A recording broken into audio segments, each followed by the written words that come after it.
So moving from looking forward at the calendar to looking back just a few days, I returned just the other day from a few days out of town at a conference with my other regional rabbinic colleagues. I was meeting for this year's gathering of the Southwest Association of Reform Rabbis for our convention that this year was held in New Orleans. It was a great convention, a great opportunity to learn and connect with colleagues, to explore some of the other wonderful things that are happening at Reform congregations throughout the region. One of the things that we did while we were together in New Orleans was to pay a visit to a new museum there, the Museum of the Southern Jewish Experience. If you've not had a chance to explore it, I encourage you to do so the next time you find yourself in New Orleans. It's a wonderful collection, a terrific exhibition there, wonderful opportunities to learn from the stories about Jewish Southerners and the ways in which they have made their homes in new places. The stories of rich and remarkable Jewish communities from Charleston and Savannah to places you might not expect, like Pine Bluff and Natchez and Mobile. All of these communities and their citizens telling stories about the way that they've sought to embrace the potential for new starts and new prosperity in new homes when so much was so different from the places they and their families began. We heard stories about Jewish pioneer women who modified their recipes in their Dust Bowl homesteads because of the lack of availability of kosher food. There's a recipe card in the exhibition there for one of these Jewish women's Pesach cakes made at a time when matzah meal was utterly unavailable. And so she's written in hand a change to the recipe. Substitute, she writes, cake flour. Don't do that. Stories about modern Jewish families in the South lighting Shabbat candles before small-town football games on Friday nights. All of these stories in the museum painting the picture of the Jewish people being the way we were described in the book of Numbers as Am Levadad Yishkon, a people who dwells apart, living just at a very slight remove at times from those others around us, in some ways just barely taking up space on the margins of the places that we live, able to build homes and families and careers, but still being just a bit outside the norm. There was a story in one of that museum's exhibits from a guy who lives in Macon, Georgia, describing himself as the only person who serves his bagels and lox with a side of grits. I think that we can acknowledge that the question about what it means to be Jewish, what it means to be part of the community, but also part of the margins, is not a neat and tidy question. It's sometimes very difficult to define the concept of Jewishness in the other categories that we normally apply to personal identity.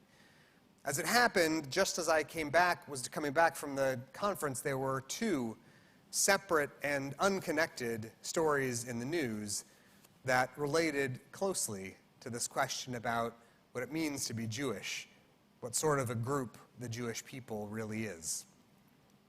The first one was the brief but no less dramatic kerfuffle that was kicked off on ABC TV earlier this week when Whoopi Goldberg made her comments about the Holocaust, asserting that the horrors of the Shoah shouldn't be understood through a racial lens, despite the, as we know now, obsessive campaign in which the Nazis described Jewishness as a contaminant in Aryan racial purity. Instead, she suggested the Jews' experience during the Shoah was an experience of two groups of white people fighting against each other. Of course, the expected response came hard and fast. After a hastily booked appearance with the national head of the ADL, Goldberg came out with what seemed to me to be a very genuine and heartfelt apology about how she'd misunderstood the reality of the Jewish experience during the Second World War. I want to acknowledge that her response, I thought, was very well done. It was humble, it was contrite, it was speedy, and it was thoughtful. And it made clear that she had deeply misunderstood the racial dimension of Jewish life in 20th century America.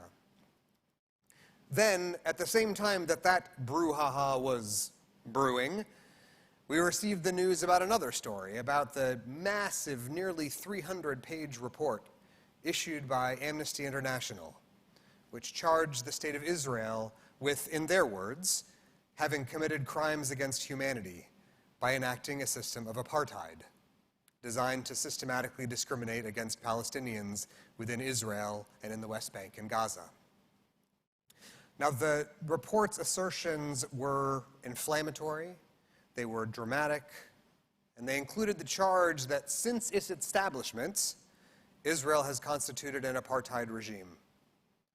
This way, I believe, they sought to categorize Israel as definitionally equivalent to the former South African state, with its institutions of rigid, formalized racial segregation, the systematic denial of black South Africans' political and human rights.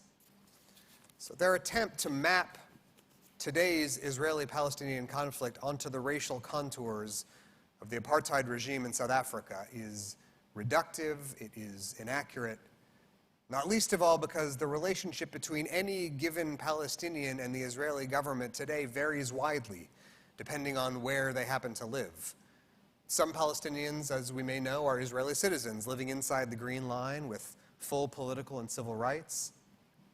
Others live under the overlapping authorities of the PA, the Palestinian Authority, and the Israeli military, depending on where they may live in the West Bank, which means that their daily lives are marked by the restrictions and limitations of military occupation. And still others, the millions of Palestinians who live in Gaza, have their ability to travel and transport goods across the border, tightly controlled by Israel, but their daily lives are under the control of Hamas, which holds the government authority there in Gaza. If, as this report suggests, Israel was functioning as an apartheid state, then none of these shades of difference would exist in any meaningful way. The report's charges of apartheid, which it applies without prejudice to every setting in which Israel exerts its influence, becomes an interesting mirror, almost a photo negative of the Whoopi Goldberg episode, suggesting, as it does, that the conflict in Israel is built on a concept in which one racial group dominates and oppresses another. Of course, this isn't to say that there is no oppression to be found there at all. That too would be untrue. Arab citizens of Israel regularly report facing discrimination and harassment, and the Palestinian residents of East Jerusalem and the West Bank unquestionably exist under a problematic and unfair system of military occupation. They're not able to access the same benefits of citizenship or to travel freely without putting their personal or professional status at risk. Their daily existence is subject to the whims of Israeli bureaucracy and the temperament of teenage IDF soldiers assigned to enforce their occupation. Nevertheless, to describe this situation as apartheid is inaccurate and inflammatory. And so I'm happy that our reform institutions earlier this week, the Union for Reform Judaism, the Central Conference of American Rabbis, the American Conference of Cantors, all joined together to issue a statement to reject Amnesty International's statement because of its failures to address Israel's security concerns and its unwillingness to place any responsibility at all for a peaceful future on the Palestinians or the PA. Most of all because the report's use of the terminology of apartheid, which categorizes this as a racial conflict, not a political one, mischaracterizes the situation and flattens all of the richly nuanced contours of what it means to be Jewish.